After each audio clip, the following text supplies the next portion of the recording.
Барлықтарыңызға сәлем, менің каналыма қош келдіңіздер. Дәл осындай видеоның жасалу жолын сіздермен бөлісетін боламын. Ол үшін видеоны соңына дейін көріңіз. Біз әуелі PicsArt бағдарламасына кіреміз. Өзіміз таңдап алған фонды қоямыз. Мінекей фонды таңдап алғанмын мен. Өздеріңіз Pinterest'тен неше түрлі әртүрлі фон таңдап қойсаңыздар болады. Енді төменгі жағында текст дегенге барамыз. Үлкен әріппен сәлем деп жазамыз. Мінекей қойылды. Кішкене үлкейтеміз. Астында сізге ұнайтын шрифтті таңдап қойсаңыз болады.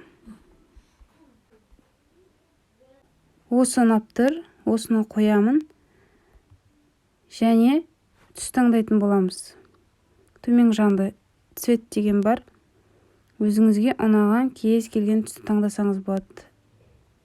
Мінекей мына түсті таңдаймын мен. Енді астына жаңа күн деп жазайық. Жаңа күн.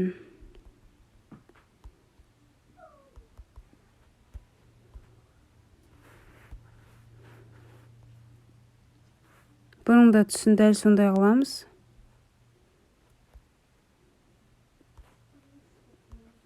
Мінекей қойылды. Енді осыны сохранять етеміз.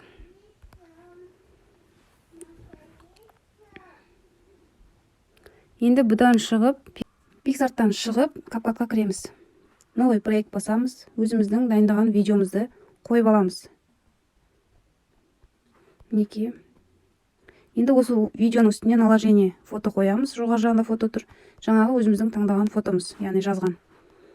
Осыны үлкейтеміз. Бірдей қылып.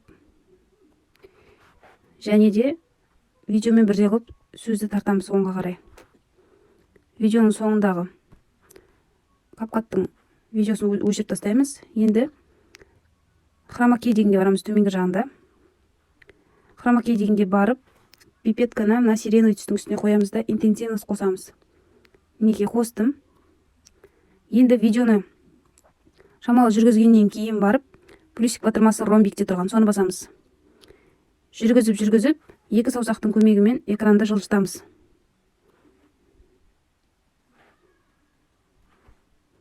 Осылай жылжытып отырамыз экранды.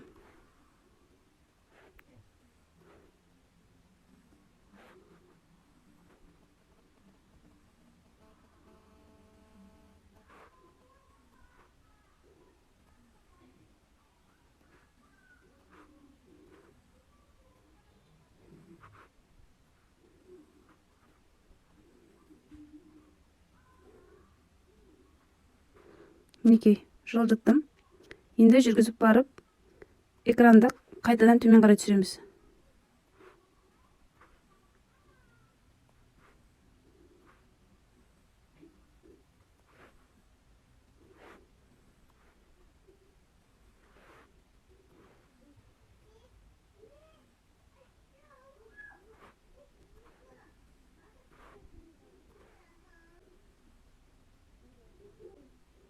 Мінекей болды. Енді видеоны көрейік.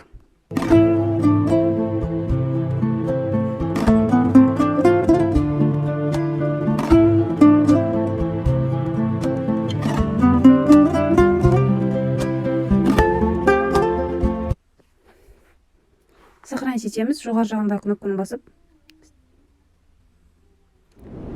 Сақталды. Менің каналым сіздерге ұнаған болса, лайк басып, тіркеліп алыңыздар.